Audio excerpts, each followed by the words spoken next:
नबी करीम अलैहिस्सलाम by the way एक कज़ाए हाजत के लिए एक बाग में तशरीफ ले गए। हुजूर बाग के अंदर दाखिल हुए ही थे, ऊंट बंधा हुआ था। तो हजरत अबू दरदा रदी अल्लाह तआला अन्हु कहते हैं वो ऊंट ने हुजूर की तरफ देखा तो उसने रोना शुरू कर दिया। असल में दुख पूछने वाला को मिले तो फिर ही रोने का मजा आता है, हर जगह तो दुख सुनाया भी नहीं जा सकता। ऐसा मिले ना जो दुख पूछने वाला हो, तसल्ली तशफ़ी देने वाला हो, जिसके कंधे पे सर रख के बंदा देर तक रोए। ऊंट रोने लगा तो हजरत अबू दरदा रदी अल्लाह तआला अन्हु फरमाते हैं नबी करीम अलैहिस्सलाम उसकी तरफ बढ़े, हुजूर ने उसकी पुश्त पर हाथ रखा तो वो और ज्यादा रोने लगा। फिर मेरे महबूब ने अपने कान मुबारक उसके मुंह के करीब किए तो उसने कोई बात की। महबूब ने फरमाया बुलाओ ना इसके मालिक को कहाँ है। वो जब आया तो हुजूर सल्लल्लाहु अलैहि वसल्लम ने फरमाया कि तुम इसे इसकी जरूरत से ज्यादा इस पर वजन रखते हो, इसे अजियत देते हो, तकलीफ पहुँचाते हो। फिर हुजूर अलैहिस्सलाम ने फरमाया इसे खाना और पानी वक्त पर नहीं देते, धूप छाँव का ख्याल नहीं रखते। और आखिरी लफ्ज हदीस के महबूब फरमाने लगे तुम इसके बारे में अपने रब से नहीं डरते, इसके हुकूक के तहफ़्फ़ुज़ के लिहाज से तुम अल्लाह का खौफ नहीं रखते, वो तुमसे पूछेगा इसके बारे में। ये हदीस हजरत अबू दरदा रदी अल्लाह तआला अन्हु ने सुनी हुई थी ना। जब आपका अपना वक्त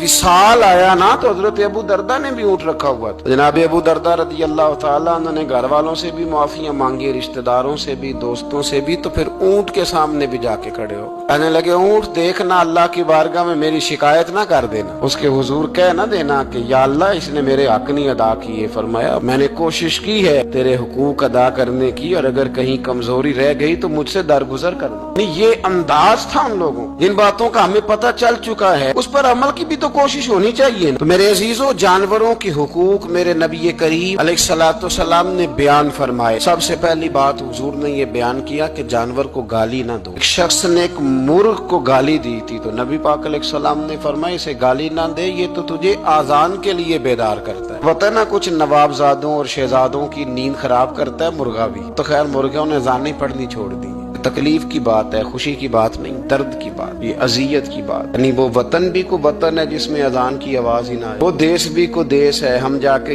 अब बसने लगे हैं टाउनों के अंदर, सोसाइटियों के अंदर जहाँ अजान की आवाज ही नहीं आती। कुछ जगह है जहाँ अजान की आवाज ही ना है। हमारे यहाँ जो गरीब लोग होते हैं ना वो गधा रेडी पे दफा सब्जी बेचते हैं। ये हमारे आजकल किनो बहुत ज्यादा है मार्केट में, तो मैं देखता हूँ कि सड़क के ऊपर गधे को भी खड़ा किया हुआ, इसलिए कि अब वो उसी के ऊपर सारा दिन रखेंगे उसको और शाम तक जब तक बिकेगा नहीं उस बेचारे की खुलासी नहीं होगी। नबी पाक सल्लल्लाहु अलैहि वसल्लम ने फरमाया कि जानवर को सवारी बनाओ, कुर्सी न बनाओ। दो सहाबा बैठे थे घोड़े के ऊपर, एक उधर बैठा था एक इधर बैठा था, दोनों आपस में बातें कर रहे थे। जिस तरह हमारे जमाने में जो नई नई कार खरीदता है ना तो उसका भी कोई वाकिफ मिल जाए तो वो रोड के ऊपर खड़े होकर बात करता है, क्योंकि रोड तो उसने अलाट कराया ना अपने ना। तो मेरे जैसा आदमी कई दफा पीछे हो भी ना। तो एक दिन बच्चा मुझे कहने लगा कि जोर से जरा हारन दी, तो मैंने कहा यार इसके पास नई नई दौलत आई है तो मतलब इसको हारन ना दे, पता नहीं कहाँ से बोलेगा, तो इसका तो कुछ नहीं बिगड़ेगा तो हमारे लिए मसला बनेगा। ये अर्ज नहीं, अब ये खड़ा है तो खड़ा, ये इसको लोग चौधराहट समझते हैं, ये चौधराहट नहीं होती। इससे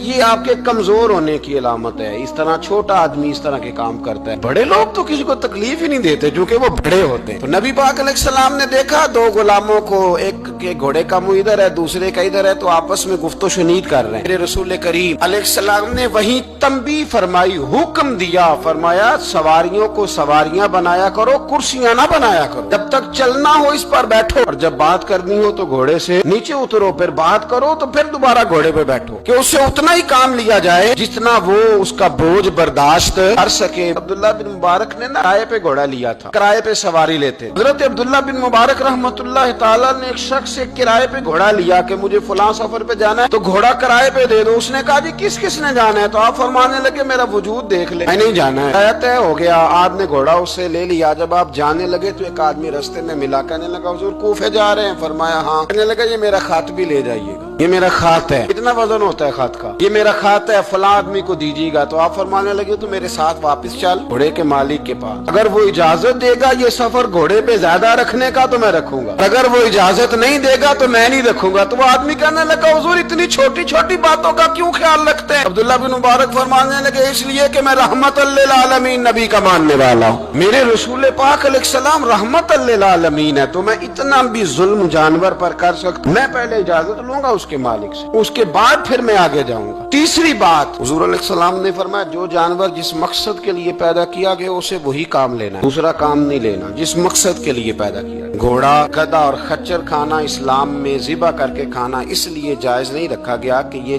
سواری کے جانور ہیں، تو جو سواری کے جانور ہوں گے انہیں ذبح کر کے کھایا نہیں جائے گا، اسے سواری کا کام لیا جائے گا۔ اور جو جانور گوشت والے ہوں گے ان سے گوشت کا کام لیا جائے گا، جو دودھ والے ہوں گے اس سے دودھ کا کام لیا جائے گا۔ بخاری مسلم میں موجود ہے، نبی پاک علیہ السلام فرماتے ہیں ایک شخص نے بیل پر سواری کر لی، اس نے سواری کر لی اور جب وہ تھوڑا سا آگے گیا نا تو بیل اپنا منہ پیچھے کر کے کہنے لگا میں سواری کے لیے نہیں پیدا کیا گیا۔ اللہ نے اسے زبان عطا فرمائی اور بیل بول پڑا، کہنے لگا مجھے حال کے اندر جوت لے، یہ کام مجھ سے لے لے، لیکن تو میرے اوپر سواری نہیں کر سکتا، سواری کے لیے اللہ نے گھوڑے پیدا کیے، اونٹ، گدھے اور خچر پیدا کیے ہیں، جو جانور جس مقصد کے لیے ہوگا اس سے وہی کام لیا جائے گا۔ ایک بات اور کرنے لگا ہوں، ذرا سخت ہے، جانوروں کو لڑانا حرام ہے۔ حضرت عبداللہ ابن مسعود رضی اللہ تعالیٰ عنہ روایت بیان کرتے ہیں، فرمایا لعنتی ہے وہ شخص جانوروں کو آپس میں لڑاتا ہے، وہ لعنتی ہے جو جانوروں کو آپس میں اور آپ اس ملک میں رہتے ہیں جہاں کروڑوں روپے کی شرطیں لگتی ہیں جانوروں کی لڑائی، جانوروں کو اذیت دی جاتی ہے، تکلیف دی جاتی ہے، کبوتر اڑائے جاتے ہیں، اور انعام اس کو ملتا ہے جس کا کبوتر دیر کے بعد آئے، کبوتر باز کبوتر کو بیٹھنے نہیں دیتا، یہ حرام ہے، شریعت اسلامیہ میں حرام ہے جانوروں کا لڑانا اور ان کو ایک دوسرے کے خلاف ابھارنا حرام ہے، دین میں منع کیا گیا ہے۔ اب جانور کو اگر پالیں گے بھی تو اس حد تک پالیں گے کہ جس حد تک اس کو کسی اذیت میں مبتلا نہ کیا جائے۔ کتوں کی لڑائی کرائی جاتی ہے، مرغوں کی لڑائی کرائی جاتی ہے، جانوروں کو اذیت پہنچتی ہے، بیلوں کی لڑائی ہوتی ہے، سینگ ٹوٹ جاتے ہیں، لہو اتنا بہتا ہے جانوروں کا کہ دیکھا نہیں جاتا، لیکن سامنے بیٹھنے والے تالیاں بجا رہے ہیں، یہ تو بڑے سخت دل لوگوں کے رویے کہ جانور کا خون بہ رہا ہے اور آپ تالیاں بجا رہے ہیں، مرغے